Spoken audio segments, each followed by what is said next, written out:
Welcome to Stories Junction. Let's begin today's story. My name is Lucas, and for a long time, I thought I had the kind of love people write about in novels. I truly believed I had found the woman I would spend forever with, Sophia.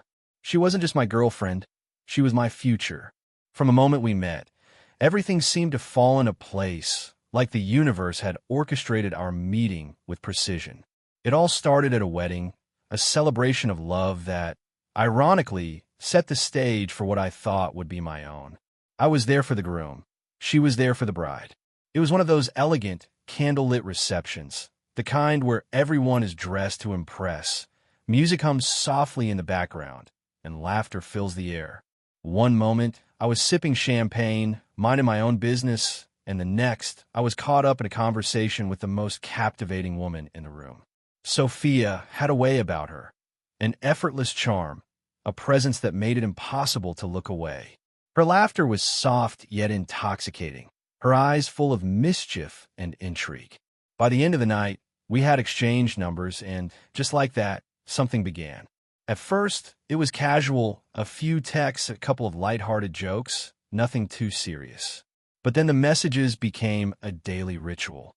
Morning texts, late-night calls, random little check-ins throughout the day. Before I even realized it, Sophia had become part of my daily routine, woven into the fabric of my life as if she had always belonged there. Then came the moment when I finally asked her to be mine. I remember how she made me wait, how she played coy, acting like she wasn't sure. At the time, I thought she was just being careful, weighing her options, making sure we were on the same page. I mistook her hesitation for depth, for maturity, for thoughtfulness. Looking back now, I wonder if I should have seen it for what it really was. But back then, I didn't question anything. I gave her everything. My time, my love, my undivided attention. If she needed me, I was there. If she had a problem, I did everything in my power to fix it. If she wanted something, I made sure she got it. It wasn't just about loving her. It was about taking care of her, about proving to her, and maybe even to myself, that I was the man she needed. I introduced her to my family, and they embraced her without hesitation. My mother treated her like a daughter. My father, a man of few words, had nothing but kind things to say about her. My younger sister idolized her. Sophia became a familiar presence in my home, welcomed with open arms. It wasn't just my family, either. I got close to hers, too. I didn't just love Sophia. I cared about everything connected to her.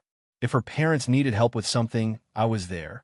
If her brother needed a favor, I made sure it was done. I was invested, not just in her, but in us, in the future I was sure we were building together. In my mind, it was only a matter of time before I got down on one knee and made it official. But love, as I would later learn, isn't always what it seems. From the very beginning, my friends had their doubts. They never said it outright at first, but I could tell. It was in the way they hesitated whenever her name came up, the way their expressions would shift, their smiles forced. One by one, they all expressed their concerns, and surprisingly, they all seemed to agree on one thing. Sophia wasn't the right woman for me. "She's too much for you," my best friend, Eric, had said one night when we were out grabbing drinks. "Too unpredictable. Too reckless. She lives for chaos, man. And you? You're the opposite of that." They weren't saying she was a bad person. They just didn't trust her. They thought I was blind, that I was letting her pull me into something I wasn't ready for. They told me I was too soft, too willing to compromise, too eager to give without expecting anything in return. "You're making a fool of yourself," another friend had warned me. "She's using you, bro." But I didn't listen. I just smiled and brushed it off, convinced they were overreacting. "You don't know her like I do," I told them. "She's different." I truly believe that. I believed in love, in us, in the idea that when you find something good, you fight for it. And for a long time, I thought I was fighting for something real. But love has a way of revealing its true nature, sometimes in ways you never see coming. As time passed, my relationship with Sophia deepened. At least, that's what I thought. Everything seemed perfect on the surface. We went on spontaneous trips, had inside jokes, and shared late-night conversations about life, dreams, and the future we were supposedly building together. But love has a way of hiding its imperfections until you look closely enough. The first red flags were subtle, easy to ignore. A missed call here, a delayed reply there. Little things that didn't seem worth overanalyzing. But then the small things became patterns. She'd disappear for hours, sometimes an entire day, claiming she had been busy or that her phone had died. Plans would change at the last minute, leaving me waiting at a restaurant or standing outside her apartment, wondering if I had misunderstood. And then there were the lies. They weren't always big, but they were there, undeniable, no matter how much I tried to justify them. One night, she told me she was staying in, tired from a long day. But an hour later, I saw her tagged in a photo at a club, laughing with people she had never mentioned before. When I asked her about it, she barely blinked. "Oh, that was last minute," she said, brushing it off like it was nothing. "I didn't think you'd mind." I told myself I didn't, but something in my gut told me otherwise. I started noticing how she avoided talking about the future when I brought it up. Before, we had spent hours imagining what our life would look like in 5, 10 years. Now, she changed the subject. It was as if commitment suddenly made her uncomfortable. But I was too deep in it to stop. I had invested too much, my love, my time, my energy. I told myself relationships go through rough patches. That maybe she was just overwhelmed. Maybe she needed space. Maybe I was overthinking. Then there was Stephanie. At first, she was just Sophia's friend. But over time, she and I had developed an easy friendship of our own. She was the kind of person who said what was on her mind. No sugarcoating, no hesitation. Maybe that's why, one evening, she sat across from me at a coffee shop and said the words that turned my entire world upside down. "Lucas, I need to tell you something." I could see it in her eyes. Hesitation, guilt, something close to pity. "What is it?" I asked, setting my cup down. She exhaled, tapping her fingers against the table before finally saying it. "Sophia is cheating on you." I felt my body tense, but I forced a chuckle, shaking my head. "That's not funny, Steph. I'm not joking." Her voice was steady, but her expression was sad. I wouldn't say this if I wasn't sure. I stared at her, my mind racing for an explanation, for any reason why she would say something like that. "No," I said firmly. "We're good. She loves me. I take care of her. There's no reason for her to." "Lucas." Stephanie cut me off, leaning forward. "It's not a one-time thing. It's been going on for a while. I've confronted her about it, told her to stop. But she doesn't care.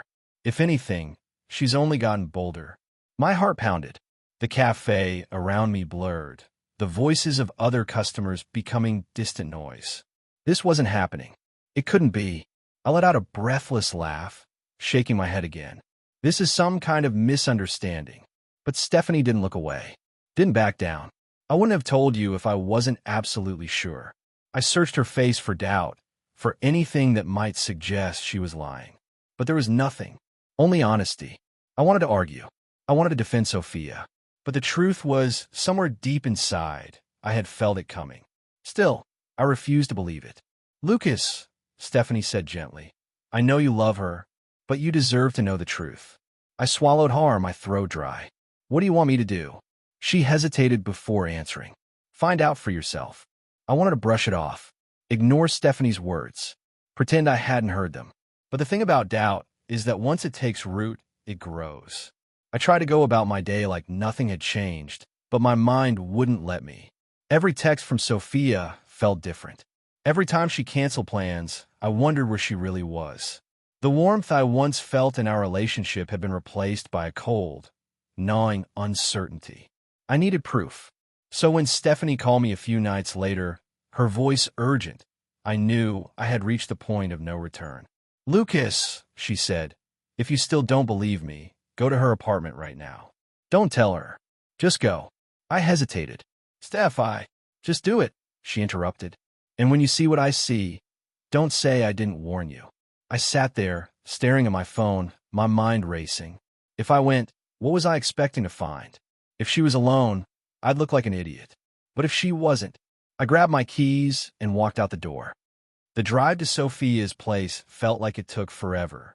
My hands gripped the wheel tightly, my heart pounding so loud it almost drowned out my thoughts.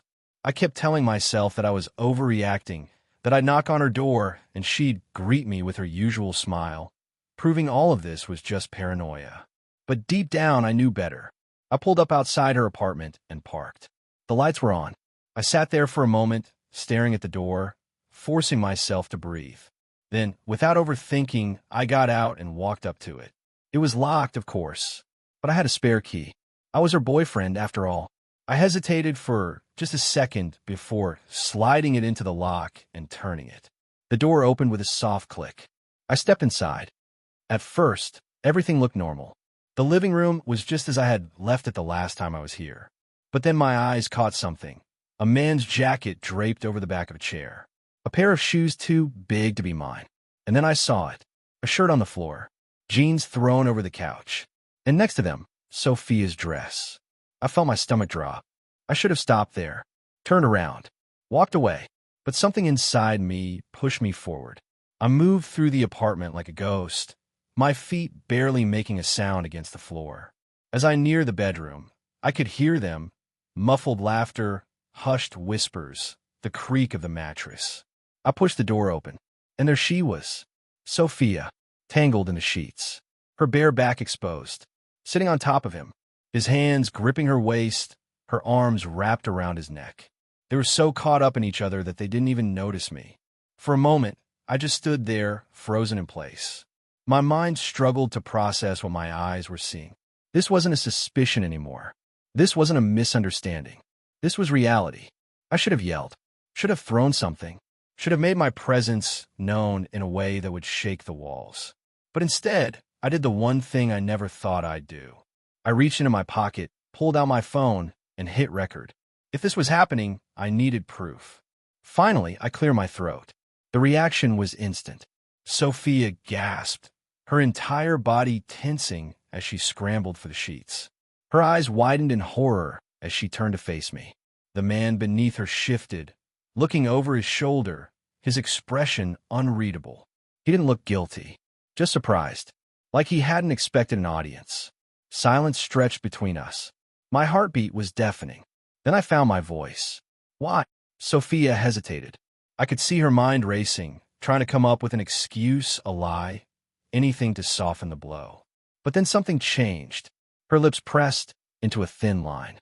She lifted her chin slightly, as if gathering the last fragments of her pride. "I'm sorry, Lucas," she said, her voice steady. "But I needed a real man. You're good, but too soft." The words hit harder than I expected. I stared at her, at the woman I had loved, the woman I had planned a future with, and all I could do was let out a small, humorless chuckle. I didn't argue, didn't break down, didn't beg for an explanation. Instead, I turned away, walked over to her purse, and reached inside. My spare key. I took it back. Then, without another word, I walked out. I didn't need to stay and listen to more excuses. I didn't need to hear her try to justify what she had done. I had all the answers I needed. Sophia was no longer a part of my life, and I was done being a fool. I don't remember how long I drove that night. Hours, maybe. The streets blurred past me, the neon glow of signs flashing across the windshield as I aimlessly circled the city. I wasn't even sure where I was going, just that I couldn't sit still. My hands gripped the steering wheel so tight my knuckles ached, but the physical pain barely registered. My mind was somewhere else. Somewhere in that dark apartment. Somewhere in the stunned silence when I stood at the threshold, watching the woman I had loved, the woman I had built my future around, tangled in the arms of another man. Somewhere in that moment when she finally looked up, gasped, and instead of scrambling for an apology, lifted her chin and let those words cut straight through me. I needed a real man. You're too soft. Even now, even after the rage, the heartbreak, and the betrayal had fully settled in, those words still played in my head like a taunt, like a scar I knew would never fully heal. I pulled over in an empty parking lot, shutting off the engine. For the first time in hours, the silence was absolute. No ringing phone, no buzzing notifications, just me and the quiet. I exhaled sharply, staring at my hands. They were trembling. I thought about all the times I had defended her, all the warnings I had ignored, all the love I had given so freely, thinking it meant something. And now here I was, alone. I reached into my pocket, pulling out my phone. Sophia's name filled the screen. 13 missed calls. Then the texts. Lucas, please talk to me. It's not what you think. Just let me explain. Asterisk, asterisk. Don't do anything stupid. You know I love you. Asterisk, asterisk. I scoffed. Love, what a joke. Then another message came in. I messed up, okay? But do you really want to ruin both of our lives over one mistake? Asterisk, asterisk. One mistake? I nearly laughed. This wasn't one mistake.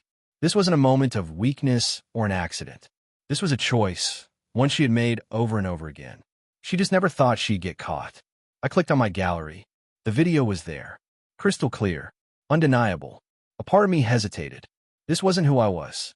I wasn't the kind of person who sought revenge, who aired dirty laundry for the world to see. But then I thought about her, how she had looked at me, not with guilt, not with regret, but with something close to boredom, like she had already moved on, like my pain was nothing more than a temporary inconvenience. I thought about the humiliation, about the way my friends had laughed, shaking their heads, calling me a fool. I thought about how, even now, she wasn't sorry. She wasn't begging for forgiveness. She was begging me to keep my mouth shut. And just like that, my mind was made up. I went to our group chats, the ones with our mutual friends, the ones where she had always been the center of attention, where I had sat back, watching her soak in the spotlight. I attached the video. Then, I typed a message. Be careful who you trust. Some people will break your heart and still tell you it's your fault. And then I hit send. The reaction was instant. First, a few notifications. Then a flood. Calls, texts, voice notes, names I hadn't seen in months, some I barely even knew, all lighting up my screen at once. Some were in shock. Some acted like they always knew. Some laughed. And then there was Sophia. At first, her messages were pure fury. Are you insane? You just ruined my life over a stupid mistake. But the longer the messages came in, the more the anger started to crack. Desperation crept in. Lucas, please. We can fix this. You're making this worse than it has to be. Can we just talk? Just once. Worse for who? Sophia. Then came the threats. One of her friends tried to sound smart, typing out a long-winded message about revenge porn, about legal consequences. Nice try. No nudity. No explicit images. Just proof. Proof of what she had done. And if exposing the truth made me the villain, then so be it. I had been the fool for too long. One by one, I started blocking them. Sophia, her friends, anyone who tried to defend her, gone. The final message I saw before I shut my phone off was from Stephanie. I told you, she had, and I had finally listened. I poured myself a drink, sinking into the couch, letting the weight of everything settle. For the first time in years, I wasn't drowning in love. I wasn't clinging to something that was never real. I was free. But as I sat there, staring at the dark screen of my phone, a thought crept into my mind. What now? I had exposed her. I had burned every bridge. And yet somehow I still felt empty. I lifted the glass to my lips, taking another sip. One way or another, I had to move on. I just wasn't sure where to start. The morning after was eerily quiet. For the first time in a long time, I woke up without checking my phone. I didn't need to. I already knew what would be waiting for me. More missed calls, more texts, more desperate attempts to do damage control. But none of that mattered anymore. I dragged myself out of bed, my head pounding from the weight of everything. Lack of sleep, too much alcohol, too much thinking. The apartment felt colder than usual, emptier. It was strange how something as simple as a betrayal could change the way you saw everything. The same walls, the same furniture, but now they all felt different.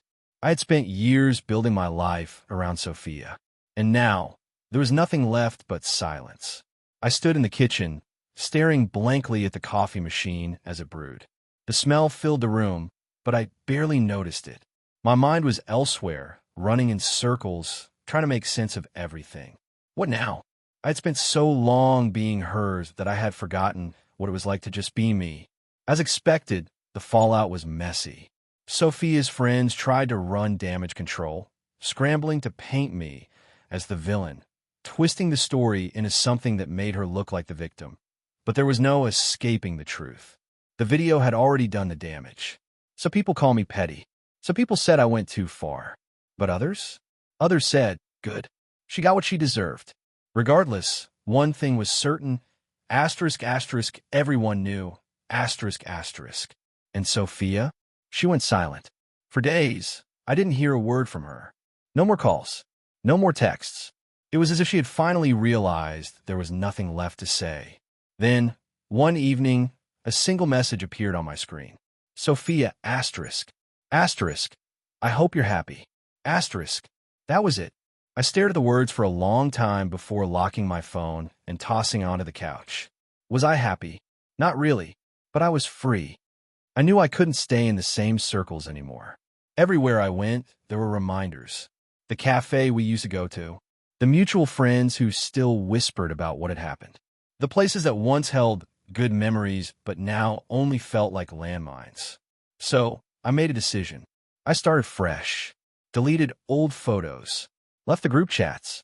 Took a long break from social media. And most importantly, I stopped talking about her. Because if I really wanted to move on, I had to stop letting her live rent-free in my head. It wasn't easy. Some days, I still found myself reaching for my phone almost out of habit. But I resisted. I had spent years giving my time, my energy, my love to someone who never deserved it. Now, it was time to give that back to myself. One afternoon, I was sitting alone in a quiet diner when a familiar voice pulled me from my thoughts. Didn't think I'd see you here. I looked up. Stephanie. Of course. She slid into the seat across from me, setting her coffee down with a knowing smirk. Let me guess, she said. You've been drinking too much, sleeping too little, and thinking way too hard about everything. I let out a dry chuckle. Something like that. Stephanie took a sip of her coffee, studying me for a moment. You did the right thing, you know. I sighed, rubbing my temples. Did I? Because right now, it just feels like I lost everything. She shook her head. No, you just lost her. And trust me, that's not the same thing. I thought about that for a second. Maybe she was right. Maybe losing Sophia wasn't really losing anything at all. Stephanie leaned forward, her expression softening. You need to stop looking at this like an ending. It's not. It's just a reset. I scoffed. And what am I supposed to do now? Anything you want, she said simply. For the first time in a long time, you're not living for someone else. So start living for yourself. She said it like it was the easiest thing in the world. But maybe, just maybe, she had a point.